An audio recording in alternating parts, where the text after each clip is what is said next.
Alors, on parle du lithium en Arkansas. Une récente étude a permis de montrer que le sous-sol de l'Arkansas abrite suffisamment de lithium pour répondre à la demande mondiale de VE d'ici à 2030, entre 5 et 19 millions de tonnes. Ah ouais, quand même. Alors là, les États-Unis vont se frotter les mains, hein. Le sous-sol de l'Arkansas est assis sur des réserves de lithium qui pourraient être suffisamment importantes pour satisfaire la demande mondiale.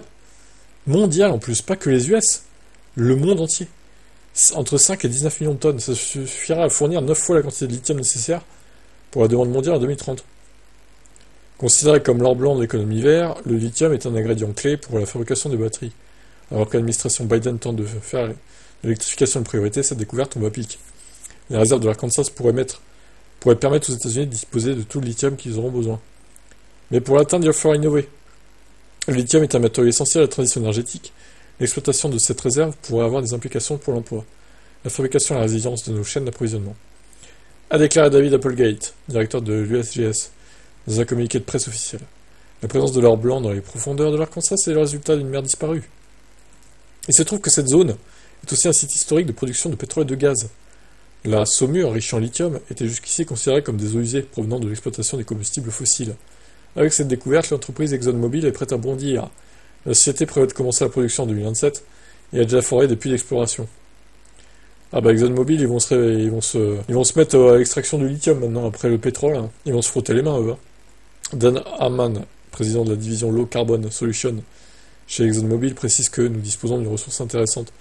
Nous nous efforçons de comprendre l'équation des coûts, de l'offre et de la demande.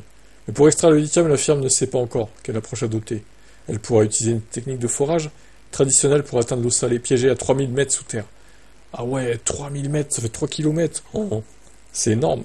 Il va falloir des trucs très performants pour extraire tout ça.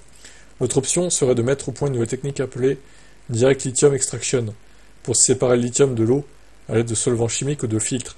Cette méthode est censée être beaucoup plus rapide que l'ancienne et qui consiste à laisser la saumure dans des bassins jusqu'à ce que l'eau s'évapore. L'impact environnemental de toutes ces stratégies suscite toutefois de nombreuses inquiétudes.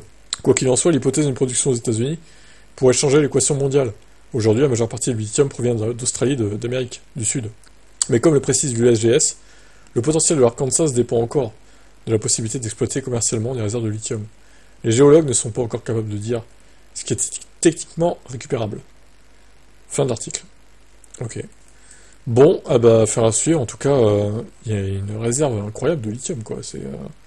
Les États-Unis, ils doivent dire, ah putain, on va pouvoir se passer de la Chine et tout pour les batteries. Le bon plan, quoi. Ou de l'Amérique du Sud, du coup. Bref, affaire à suivre.